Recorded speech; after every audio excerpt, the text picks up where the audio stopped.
사극 드라마에서 많이 보셨을 것입니다. 아들이 왕의 자리에 오르면 그 왕의 부모는 아들에게 예우를 갖춰야 됩니다. 물론 아들은 왕이 되었을지라도 자식으로서 부모에게 공경을 해야 하겠지만, 왕의 부모는 아들이 아무리 어릴지라도 아들에게 존칭어를 써야 되고 깍듯이 예우를 갖추어 왕으로서 존대를 해야 됩니다. 제가 서두에 이 사극 이야기를 꺼내는 이유는 비교할 바가 아니지만 예수님과 마리아의 관계가 바로 그런 관계이기 때문입니다. 우리가 잘 아는 대로 예수님과 마리아의 관계는 아들과 어머니입니다. 예수님께서 마리아 뱃속에서 10달 동안 있다가 태어났기 때문에 예수님과 마리아의 관계는 아들과 어머니가 맞습니다. 자, 그렇지만 예수님은 남녀의 육체적인 관계를 통해서가 아니라 처녀인 마리아에게서 잉태되었기 때문에, 또한 성령으로 잉태되었기 때문에 예수님은 본질적으로 하나님의 아들이십니다. 믿습니까? 뿐만 아니라 성부 하나님과 동등한 성자 하나님이 되십니다. 그리고 성부 하나님께서 창조하실 때 함께 모든 만물을 창조하신 창조주가 되십니다. 믿습니까? 자, 이에 비해 마리아는 창조주로부터 지음을 받은 하나의 피조물에 불과하고 아담의 후손인 것입니다. 성경의 아담의 모든 후손은 죄인이라고 규정하고 있기에 마리아도 우리와 똑같은 죄인에 불과합니다. 여러분, 마리아도 죄에서 구원받는 길은 예수님의 어머니이기 때문에 자동으로 구원받는 것이 아니고, 카톨릭에서 주장하는 것처럼 마리아는 무음한 죄 없는 그런 존재이기 때문에 구원받을 필요가 없는 것이 아니라, 마리아도 죄에서 구원받는 길은 우리처럼 오직 예수 그리스도의 십자가의 피를 믿고 의지하는 것 뿐입니다. 그러므로 마리아는 예수님의 어머니이긴 하지만 그렇다고 성모는 아닙니다. 거룩할 성모는 아닙니다. 마리아가 모든 신앙인에게 존경의 대상은 될 수 있지만 그렇다고 숭배의 대상은 될 수 없는 것입니다. 왜냐하면 예수님과 마리아의 관계는 아들과 어머니이기 전에 창조주와 피조물이고 구원자와 구원을 받아야 할 죄인이기 때문입니다. 예수님은 이 관계를 잘 인지하셨고 때에 따라서 이 관계를 잘 구분하셨습니다. 그 대표적인 예가 가나 혼인잔치에서 물로 포도주를 만든 사건이라고 할 수 있습니다. 갈릴리 가나에서 혼인잔치가 있었습니다. 그 잔치에 예수님의 어머니도 초대받았고 예수님과 그의 제자들도 초대를 받았습니다. 그런데 그 혼인잔치에 문제가 생겼습니다. 바로 포도주가 떨어진 것입니다. 잔치집에 포도주가 떨어졌다고 하는 것은 그 잔치집의 유익이라 할 수 있고 나중에 손님들에게 원성을 들을 수 있는 빌미가 되는 것입니다. 자, 이 사실을 예수님의 어머니가 먼저 알아차렸습니다. 그리고 이 사실을 예수님이 살며시 예수님께 다가와서 이 사실을 알렸습니다. 자, 이때 예수님의 대답이 참 냉정하고 무례하게 보입니다. 우리 4절 보면은 그 요한복음 찾지는 않겠습니다. 요한복음 2장 4절에 보면 예수께서 이르시되 여자여 나와 무슨 상관이 있나이까? 내 때가 아직 이르지 아니하였나이다. 이렇게 대답했습니다. 여자여 나와 무슨 상관이 있나이까? 내 때가 아직 이르지 아니하였나이다. 이렇게 대답을 했습니다. 여기서 여자여라는 말에 대해서 신학자들마다 의견이 분분합니다. 어떤 신학자는 이거는 당시 극존칭어다, 무례한 용어가 아니고 존칭어다 이렇게 말하는 신학자도 있고, 어떤 신학자들은 아니다, 전혀 그런 근거가 없다, 전혀 그런 어떤 그 용례가 없다 이렇게 말하는 신학자도 있습니다. 그래서 저는 이렇게 신학자마다 의견이 분분하고 그러니까 이 문제는 좀 생략하기로 하고, 그리고 오늘 제가 말씀드리고자 하는 것은 그것보다도 예수님께서 어머니에게 나와 무슨 상관이 있나이까 이렇게 말씀하신 이 말씀 의미가 뭔가입니다. 이걸 여러분들에게 설명하려고 합니다. 그리고 예수님께서 여자여 나와 무슨 상관이 있나이까 라고 말씀하신 후에, 이렇게 거절하신 것처럼 말씀하신 후에 또 얼마 있다가 곧바로 그 문제를 해결하시는, 그 떨어진 포도주 문제를 해결하시는 그 예수님의 행동, 이것을 설명하려고 합니다. 잘 아시는 대로 물로 포도주를 만들어서 그 문제를 해결하셨는데 왜 거절하시는 것처럼 말씀하시고서 또 바로 그 문제를 해결하셨는가? 자, 그 이유를 설명하려고 합니다. 지금부터 저의 설명을 잘 들을 수 있기를 바랍니다. 가나 혼인잔치 기적은 예수님이 이제 공생애를 막 시작했을 때 첫 번째 기적이라고 성경은 언급하고 있습니다. 공생애라는 말은 사사로운 개인의 생애가 아니라 어떤 공적 임무를 맡은 공적인 생애를 의미합니다. 그러니까 예수님은 이제부터 이제 육신의 어머니 마리아의 아들로서가 아니라 하나님의 아들로서, 하나님이 보내신 메시아로서, 인류의 구원자로서 공적인 삶을 시작한 겁니다. 그러므로 이제부터 예수님의 모든 행동 하나하나까지 뿐만 아니라 행동의 그 타이밍까지도 오직 자신을 보내신 분 아버지의 뜻대로 행동하고 움직여야 됩니다. 그것이 공적 생애 그 삶의 본분인 것입니다. 그러므로 이제부터는 그 육신의 어머니 마리아가 부탁한다고 해서 아무 일이나 할 수 없고 아무 때나 할 수 있는 게 아닙니다. 오직 아버지 뜻대로 해야 되고 아버지의 그 때에 맞춰서, 타이밍에 맞춰서 움직여야 됩니다. 이제부터는 아들과 어머니라는 그 관계에, 그 정에 매여서는 안 됩니다. 집에서는 아들로서 어머니를 공경하고 순종해야 하겠지만 공적 사역에 있어서는 메시아로서 아버지의 뜻대로 움직여야 하는 겁니다.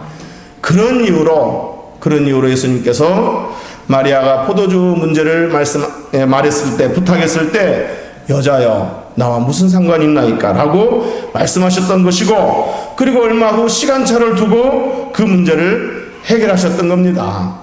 그러니까 예수님의 의중은 이겁니다. 나와 무슨 상관이 있나이까 라고 말한 이유는 어머니가 부탁한 이 포도주 문제를 내가 해결하긴 하겠지만 어머니가 부탁해서 하는 것이 아니고 이것이 아버지의 뜻이기 때문에 내가 하는 거다 하는 사실을 이렇게 드러내기 위해서 여자야 나와 무슨 상관이 있나이까 이렇게 말씀하셨던 것입니다. 그리고 시간차를 두고 아버지의 타이밍에 맞춰 아버지의 뜻에 내가 따른 것이라는 것을 보여준 것입니다. 이것을 이해하시겠습니까? 자, 이렇게 예수님은 마리아를 대할 때 철저하게 때에 따라서 선을 그으셨습니다. 어떤 때는 아들로서, 어떤 때는 하나님이 보내신 메시아로서, 구원자로서 이렇게 구분하셨고 선을 그으셨습니다. 하지만 그렇다고 예수님은 어머니 마리아를 결코 소홀히 하지 않으셨습니다. 육신을 낳아준 어머니 마리아를 극진히 공경하였습니다. 어렸을 때부터 예수님은 어머니 마리아에게 순종을 잘했다고 성경은 기록하고 있습니다. 누가복음 2장 51절 보면 예수께서 함께 내려가사 나사렛에 이르러 순종하여 받으시더라. 자, 이렇게 예수님은 어렸을 때부터 어머니를 공경하고 순종했습니다. 그리고 오늘 본문에도, 이제 오늘 본문 보겠습니다. 오늘 본문에도 예수님은 십자가에서 마지막 숨을 거두기 직전 그 순간에도 예수님은 어머니를 생각했고 어머니를 찾았습니다. 어머니 마리아가 다른 여자들과 함께 그 십자가 현장까지 따라왔던 것입니다. 마리아는 이미 잘 알고 있었습니다. 이미 시므온이라는 선지자를 통해서 예수가 자신의 아들이기 전에 하나님의 아들로서, 하나님이 보내신 메시아로서, 구원자로서, 하나님의 어린 양으로서 십자가에 못 박히게 될 것을 마리아는 이미 다 알고 있었습니다. 우리 누가복음 2장 34절 35절 한번 다 같이 읽어보겠습니다. 시작. 시므온이 그들에게 축복하고 그의 어머니 마리아에게 말하 이르되 보라, 이는 이스라엘 중 많은 사람을 해하거나 흥하게 하며 비방을 받는 표적이 되기 위하여 세움을 받았고 또 칼이 내 마음을 찌릿하듯 하리니 이는 여러 사람의 마음의 생각을 드러내려 함이니라 하더라. 아멘. 자, 이렇게 마리아는 예수가 자기 아들이기 전에 하나님의 아들이시고 하나님 보내신 메시아고 인류를 구원할 구원자이시고 또 인류의 죄를 대속할 하나님의 어린 양인 줄 알았기에, 그리고 십자가에 못 박히게 될 것을 이미 알았기에 마음 준비는 했을 것입니다. 그렇지만은 막상 자신이 보는 눈앞에서 자기가 낳은 예수, 애지중지 기른 그 예수, 그 아들이 막상 저렇게 많은 사람들 앞에서 이 조롱을 받고 고통스럽게 죽어가는 모습을 지켜보고 있을 때 마리아는 정말 칼로 심장을 도려내듯 아팠을 것입니다. 그래서 정말 그 아들을 지켜보면서 처절하게 울부짖었을 것입니다. 이때 예수님이 어머니 마리아에게 이렇게 말씀하셨습니다. 우리 한번 26절 다 같이 읽어보겠습니다. 시작. 예수께서 자기 어머니와 사랑하시는 제자가 곁에 서 있는 것을 보시고 자기 어머니께 말씀하시되 여자여 보소서 아들이니이다 하시고. 아멘. 여자여 보소서 아들이니이다. 보소서 아들이니이다. 자, 이 말 속에는 여러 가지 의미가 담겨 있을 것입니다. 저는 예수님께서 이렇게 말씀하신 이유가, 보소서 아들입니다 이렇게 말씀하신 이유가 그 아들의 고통과 죽음을 지켜봐야 하는 그 어머니에게 미안한 마음을 표현하고 싶었을 것이다. 혹은 자신을 낳아준 어머니, 자신을 그동안 길러준 어머니, 보살펴준 어머니에게 그동안 고마웠습니다라고 하는 고마운 마음도 표현하고 싶었던 것이라고 저는 생각합니다. 그래서 그 미안한 마음과 고마운 마음을 이렇게 담아서 보소서 아들입니다 이렇게 말했다고 생각이 되어집니다. 당시 예수님의 등은 채찍에 맞아 온통 부어 있을 것이고, 살이 찢기고 온통 부어 있을 것이고, 예수님의 머리는 가시관에 그 가시에 눌려 온 정신이 혼미해졌을 것이고, 예수님의 손과 발은 대못이 관통하여 뼈가 으스러지고 부서졌을 것입니다. 온 몸은 세 개의 못에 걸쳐 있으니 그 통증이 극에 달했을 것입니다. 그야말로 지옥불이 보이는 그런 그 고통 속에 빠져 있는 것입니다. 그런데 그런 상황에서, 혼미하고 혼전할 수밖에 없는 그런 상황에서 예수님은 어머니를 생각한 거고 어머니를 찾은 것입니다. 보소서 아들입니다 라고 어머니에게 마지막 말을 던진 것입니다. 평소에 어머니를 공경하고 사랑했던 예수님의 마음이 그 십자가 현장에서도 그대로 드러난 것이다, 이렇게 말할 수 있습니다. 예수님은 보소서 아들이다 라고 말하면서 그 미안한 마음과 고마운 마음을 표현하고, 그리고 그 옆에 있는 제자 요한에게 이렇게 부탁했습니다. 우리 27절 다 같이 읽어보겠습니다. 시작. 또 그 제자에게 이르시되 보라 내 어머니라 하시는데 그때부터 그 제자가 자기 집에 오시니라. 아멘. 다른 제자들은 다 뿔뿔이 흩어지고 유일하게 요한만이 그 십자가 현장까지 따라왔습니다. 그 십자가 현장까지 따라왔던 그 제자 요한에게 어머니를 부탁한 것입니다. 보라 네 어머니다. 이 말은 이제부터 네가 내 어머니를 네 어머니처럼 모시기를 바란다. 내 어머니를 너에게 부탁한다 하는 말인 것입니다. 에베소 초대교회 당시 그 고대 역사가 유세비우스에 의하면은 이렇게 예수님으로부터 부탁을 받은 요한은 죽을 때까지 마리아를 어머니로 극진히 모셨다고 기록하고 있습니다. 에베소 유적지에 가면 요한을 기념하는 요한 성당이 있고 거기에 마리아의 무덤도 있다고 합니다. 그러니까 요한은 예수님의 부탁대로 어머니를 극진히 모셨던 것입니다. 자, 이제 말씀을 정리하겠습니다. 지금까지 예수님과 어머니의 마리아의 관계는, 예수님과 마리아의 관계는 아들과 어머니의 관계이기 전에 창조주와 피조물이고 구원자와 구원을 받아야 할 죄인이라고 말씀드렸습니다. 그리고 이것을 예수님께서 잘 인지하셨고 때에 따라서 잘 구별하셨습니다. 이렇게 말씀드렸습니다. 그렇지만 그렇다고 예수님은 어머니를 결코 소홀히 대하지 않으셨다는 겁니다. 어렸을 때부터 어머니에게 순종을 했고, 그리고 마지막 십자가에서 숨을 거두기 직전까지도 어머니를 찾았고 어머니를 생각하고 어머니의 노후 문제를 걱정하셨던 것입니다.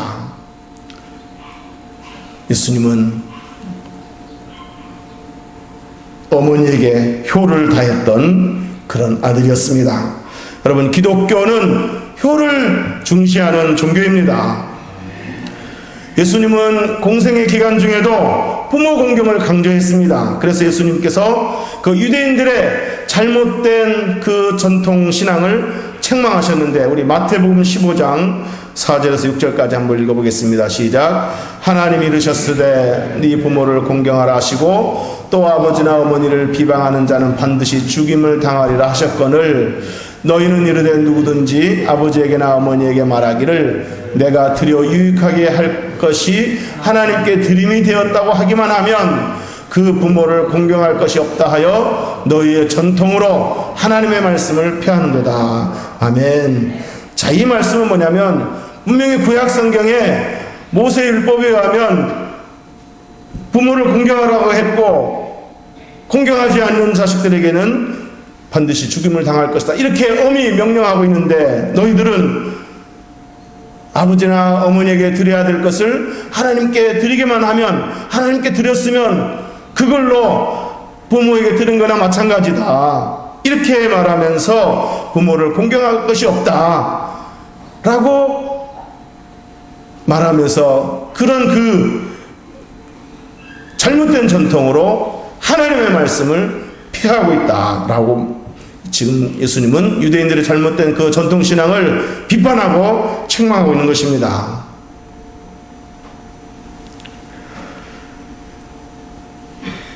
이것은 오늘 우리에게 어떤 교훈을 주고 있습니까? 저와 여러분이 교회에서 충성하고 헌금을 많이 하고 교회를 극진히 섬긴다 할지라도 집에서 부모에게 소홀히 한다면 그것은 결코 예수님께 칭찬받을 수 없는 잘못된 신앙이라는 겁니다. 하나님께도 충성해야 된다면 집에서 부모에게도 마땅히 공경해야 된다는 것을 교훈해주고 있는 것입니다. 바울은 이렇게 말했습니다. 가정에 충실하지 못하고 가족들을 잘 돌아보지 않는 자는 불신자보다 더 악한 자다. 불신자보다 더 악한 자다. 어느 이단 집단보다 더 못됐다는 겁니다. 그러므로 예수님의 참된 제자가 되기를 원하고 참된 교회 구성원이 되기를 원한다면 교회에서뿐만 아니라 집에서도 신실한 그리스도인이 되어야 될 줄로 믿습니다. 예수님께서 메시아로서 공적 사역에도 충실했고 가정에서 아들로서 어머니에게 공경을 다했던 것처럼 저와 여러분도 균형을 잃지 않는 그리스도인이 되어야 될 줄로 믿습니다. 5월은 가정의 달입니다. 지난 주간에 어린이날도 있었고 어버이날도 있었습니다. 오늘은 어버이 주일입니다. 바라기는 이번 한 주간 동안 기도할 때 가정에 충실한 좋은 남편이 되기를 기도하고, 좋은 아내가 되기를 기도하고, 좋은 형제가 되기를 기도하고, 좋은 부모가 되기를 기도하고, 좋은 가족이 되기를 기도할 수 있기를 주님의 이름으로 축복합니다. 특별히 부모님에게 좋은 딸이 되고 좋은 아들이 되기를 기도하는 여러분 되시기를 주님의 이름으로 축복합니다. 오늘 예수님께서 보소서 아들이다 라고 그 와중에도 어머니에게 마지막 말씀을 던지셨던 것처럼 그 본을 보여주신 대로 이번 한 주간 동안 부모를 찾아뵙든지 여의치 않으면 전화로도 해서 엄마 딸이에요, 아버지 아들입니다 라고 말하면서 따뜻한 대화라도 나눌 수 있는 그런 한 주간이 되기를 주님의 이름으로 축복합니다. 기도하겠습니다.